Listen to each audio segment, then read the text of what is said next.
চলো আজকে রান্না করব চিংড়ি মাছের মালাইকারি। চিংড়ি মাছের মালাইকারিতে তো নারকেলের দুধ লাগে, নারকেলের দুধ ছাড়াই কিভাবে এত টেস্টি রান্না করলাম চলো তোমাদের সাথে শেয়ার করি। চিংড়ি মাছের মালাইকারি তো আমাদের সকলেরই খুবই ফেভারিট জিনিস, তবে এটাকে মাছ বলবো না পোকা বলবো জানি না, যাই হোক খেতে কিন্তু হেভি। বলো, তোমরা তো দেখলে নুন হলুদ দিয়ে চিংড়ি মাছটাকে কিভাবে হালকা করে ভেজে নিলাম, তার সাথে সব কাটাকাটিও রেডি। আর আমাদের কাছে আছে পেঁয়াজ, টমেটো, আদা বাটা, রসুন বাটা, তার সাথে কাঁচা লঙ্কা। মিক্সিং জারে পেঁয়াজগুলোকে দিয়ে ভালো করে বেটে নেব।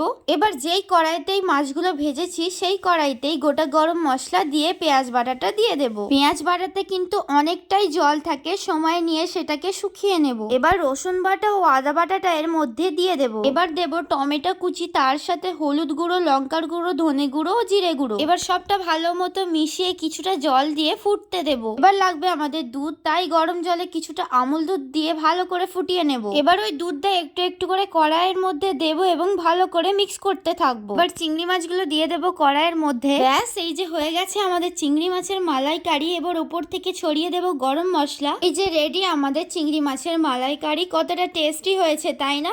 কাদের কাদের চিংড়ি মাছ ভালো লাগে তারা সকলে একটা করে ইমোজি কমেন্ট করো। আজকের মতো আসি।